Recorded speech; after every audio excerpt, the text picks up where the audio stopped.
বদরের প্রান্তরে 313 জন সাহাবী জিহাদের ময়দানে যুদ্ধ করছে। ওয়াকাশা নামক একজন সাহাবী, গরীব সাহাবী, তরবারি নিয়ে গিয়েছে, তরবারিটা ভেঙে গিয়েছে। এমন সময় আবার সে জিহাদের ময়দান থেকে আল্লাহর হাবিব সাল্লাল্লাহু আলাইহি ওয়াসাল্লামের কাছে এসেছে।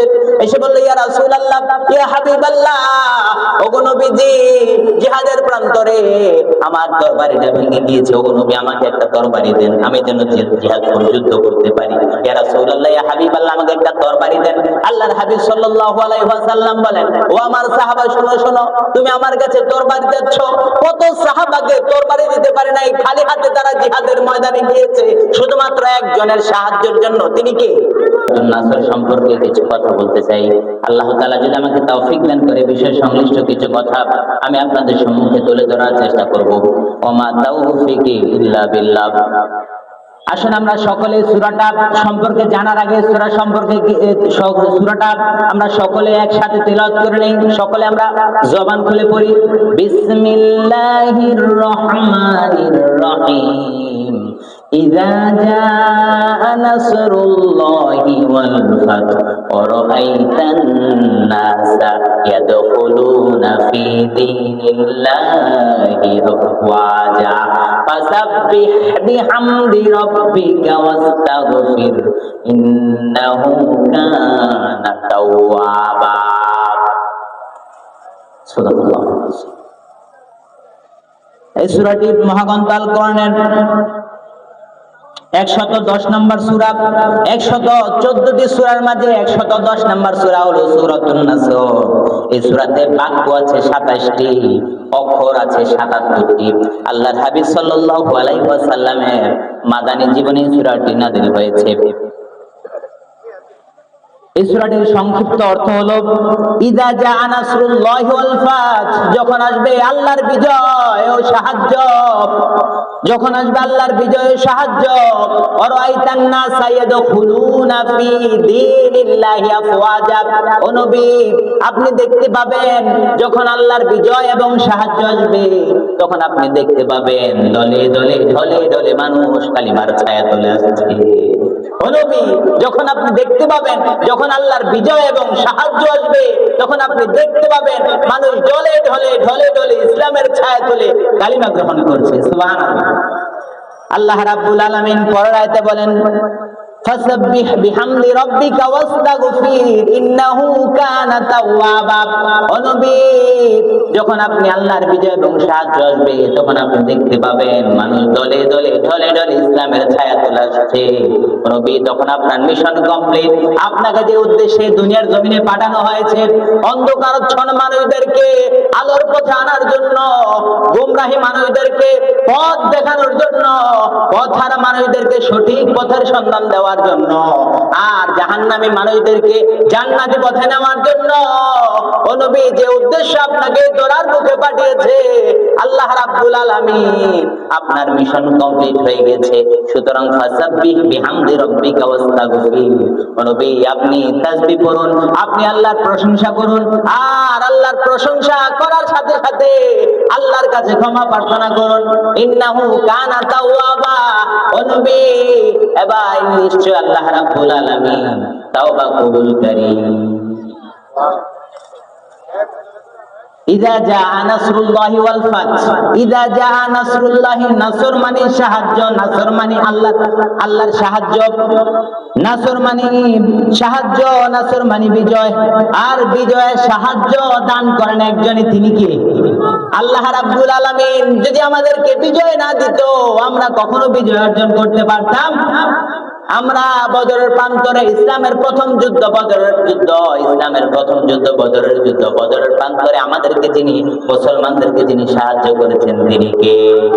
আল্লাহ রাব্বুল আলামিন। যদি বদরের প্রান্তরে আমাদেরকে সাহায্য না করতেন, তাহলে কোশ্চেন কাল মুসলমানরা বিজয় অর্জন করতে পারত? মাত্র 313 জন সাহাবীদের সঙ্গে 1000 কাফের মুশরিকরা ছিল। 1000 কাফের মুশরিকদের সঙ্গে মাত্র 313 জনকে যিনি সাহায্য করেছেন সরাসরি আকাশ থেকে ফেরেশতা দেওয়ার মাধ্যমে, তিনি কে? আল্লাহ রাব্বুল আলামিন যদি বিজয় আর সাহায্য আমাদেরকে না দিতেন, সাহায্য যদি আমাদেরকে না করতেন, তখন কোশ্চিন গেলেও আমরা এই বিজয় অর্জন করতে পারতাম না। বদরের প্রান্তরে ওয়াকাশা নামে একজন সাহাবী, গরীব সাহাবী, বদরের প্রান্তরে জিহাদের ডাক যখন বিশ্বনবী সাল্লাল্লাহু আলাইহি ওয়াসাল্লাম দিলেন, যার হাতে যা আছে তাই নিয়ে জিহাদের প্রান্তরে ঝাঁপিয়ে পড়লো। মাত্র 313 জন সাহাবী, কারো ধনী না হওয়ার কারণে সবার কাছে ভালো অস্ত্র নাই, তলোয়ার নাই, তরবারি নাই, কেউ বা ডালা নিয়ে, কেউ বা খালি হাতে জিহাদের ময়দানে গিয়েছে।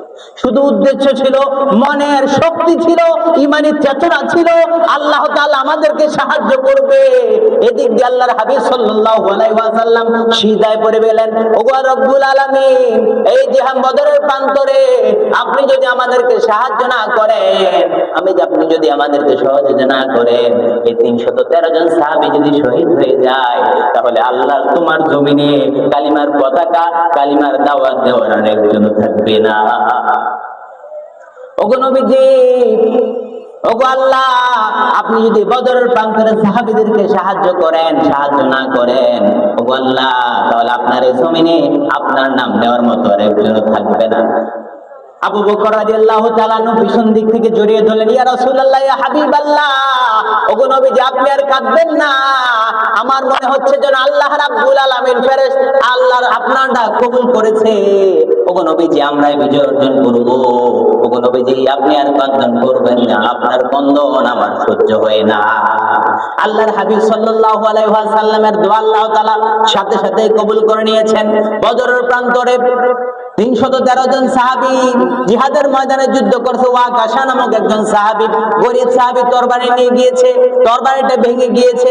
এমন সময় আবার সেই জিহাদের ময়দান থেকে আল্লাহর হাবিব সাল্লাল্লাহু আলাইহি ওয়াসাল্লামের কাছে এসেছে, এসে বলল, ইয়া রাসূলুল্লাহ, ইয়া হাবিবাল্লাহ, ওগো নবীজি জিহাদের প্রান্তরে আমার তরবারিটা ভেঙে গিয়েছে, ওগো নবী আমাকে একটা তরবারি দেন, আমি যেন জিহাদ যুদ্ধ করতে পারি। ইয়া রাসূলুল্লাহ, ইয়া হাবিবাল্লাহ, আমাকে একটা তরবারি দেন। আল্লাহর হাবিব সাল্লাল্লাহু আলাইহি ওয়াসাল্লাম বলেন, ও আমার সাহাবা, শোনো শোনো, তুমি আমার কাছে তরবারি দিচ্ছ, কত সাহাবাকে তরবারি দিতে পারে নাই, খালি হাতে তারা জিহাদের ময়দানে গিয়েছে শুধুমাত্র একজনের সাহায্যের জন্য। তিনি কে? আল্লাহ রাব্বুল আলামিনের সাহায্যের জন্য এই বিশ্বাস নিয়ে জিহাদের ময়দানে তারা ঝাঁপিয়ে পড়েছে। আমি কিভাবে তোমাকে তরবারি দেব? তবে হতাশ হও না, ধৈর্য ধরো। আল্লাহর হাবিব সাল্লাল্লাহু আলাইহি ওয়াসাল্লাম একটা খেজুরের ডালা ভাঙলেন। খেজুরের ডালা ভাঙার পরে ওই সাহাবা খেজুরের ডালাটা সুন্দর করে সাইজ করে দিয়ে ওই সাহাবার হাতে তুলে দিলেন।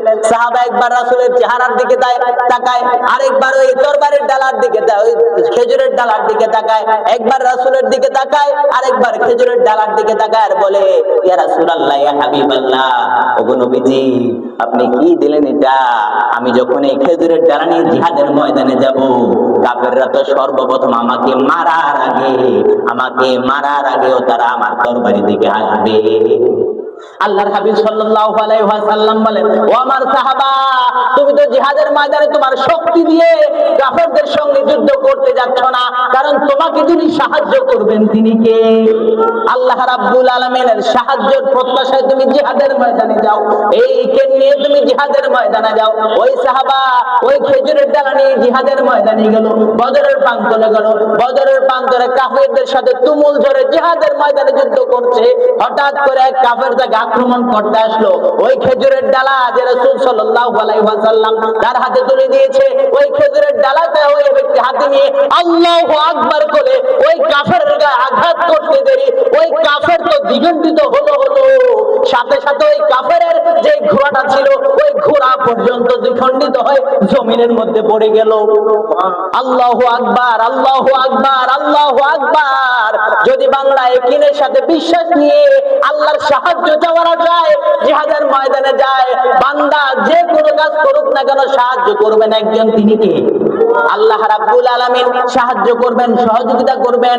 এই জন্য আমাদেরকে বদরের প্রান্তে আমরা সাহায্য পেয়েছি আল্লাহ তাআলা। এই জন্য 101 জন কাফেরের বিরুদ্ধে 5 জন ফেরেশতা পাঠিয়ে আল্লাহ রাব্বুল আলামিন 313 জন সাহাবীর সাথে 5000 ফেরেশতা পাঠিয়ে আল্লাহ রাব্বুল আলামিন আমাদেরকে বদরের প্রান্তরে সাহায্য করেছে। আবার দেখা যায় যে আমাদেরকে হুনাইনের প্রান্তরে সাহায্য করেছেন কি? আমাদেরকে 1971 সালে যে আমরা পাক হানাদার বাহিনীর সাথে যুদ্ধ করেছি, সেখানেও আমাদেরকে সাহায্য করেছেন কি? এই যে আমরা বিজয় অর্জন করেছি, আল্লাহর সাহায্য ছাড়া আমরা কখনো বিজয় অর্জন করতে পারবো না। কিন্তু আমরা যখন 21শে ফেব্রুয়ারি আসে, 16 ডিসেম্বর আসে, আবার আমরা 26শে মার্চ আসে, তখন আমরা কি করি? আমরা বলি, এক সাগরে রক্তের বিনিময়ে বাংলার স্বাধীনতা আনলে যারা, আমরা তোমাদের ভুলবো না, আমরা তোমাদের ভুলবো না। আমরা যখন 21শে ফেব্রুয়ারি আসে, আমরা যখন 16 ডিসেম্বর আসে, আমরা আমাদের শহীদদের বেশি প্রশংসা করি। যারা 1971 সালে যুদ্ধ করেছে তাদের আমরা গুণকীর্তন করি, তাদের জন্য বেশি বেশি দোয়া করি। কিন্তু আল্লাহর নাম আমরা একবারও নেই না। অথচ যে রব আমাদেরকে বিজয় দিয়েছেন, সেই রবের প্রশংসা তখনই দরকার ছিল কিনা? তখন আমরা যখনই 16 ডিসেম্বর আসে, আমার বিজয়ের সময় আসে, তখন আমরা বিজয় শহীদদের জন্য দোয়া করব, পাশাপাশি কার প্রশংসা করব? আল্লাহর প্রশংসা করব। আমাদের গান হওয়ার কথা এভাবে, এক সাগরে রক্তের বিনিময়ে বাংলার স্বাধীনতা দিলেন যিনি, আল্লাহ তোমাকে ভুলবো না, আল্লাহ তোমাকে ভুলবো না। এই যে ইমানদারদের গান তো এরকম হওয়া উচিত। সকল কাজে সাহায্য চাওয়ার কথা কার কাছে? আল্লাহ তাআলার কাছে। ইদা জা নাসরুল্লাহি ওয়াল ফাত, ও নবী আপনি দেখতে পাবেন যখন আল্লাহর বিজয়, আল্লাহর সাহায্য আসবে, তখন আপনি দেখতে পাবেন দলে দলে ঢলে ঢলে মানুষগুলো ইসলামের দিকে ধাবিত হচ্ছে। ও নবী তখন আপনার দাওয়াতি মিশন কমপ্লিট। ফাসাব্বিহ বিহামদি রাব্বিকা ওয়াস্তাগফির, ও নবী আপনি তখন আল্লাহর তাসবিহ করুন, আল্লাহর প্রশংসা করুন, আল্লাহর গুণকীর্তন করুন, আর আল্লাহর কাছে ক্ষমা প্রার্থনা করুন। ইন্নাহু কানা তাওয়াবা। নবী দেখুন আপনার এর মাঝে যদি বিজয় অর্জন করার সময় যদি কোনো ভুল হয়ে যায়, এই ভুলগুলো ক্ষমা করে দিতে পারেন তিনি কে? তাই আমরা মুসলমান হিসেবে এই সূরার শিক্ষা হলো, আমাদেরকে যখন বিজয় দিবেন আল্লাহ রাব্বুল আলামিন, আমরা আল্লাহর প্রশংসা করব, গুণকীর্তন করব, আল্লাহর কাছে ক্ষমা প্রার্থনা করব। আল্লাহ তাআলা আমাদের তাওবা কবুল করে নেবেন। যতটুকু কথা বললাম আমি সহ আমরা সকলের জন্য আমল করতে পারি। আল্লাহ তাআলা তৌফিক দান করুক। আমরা বলি আমিন।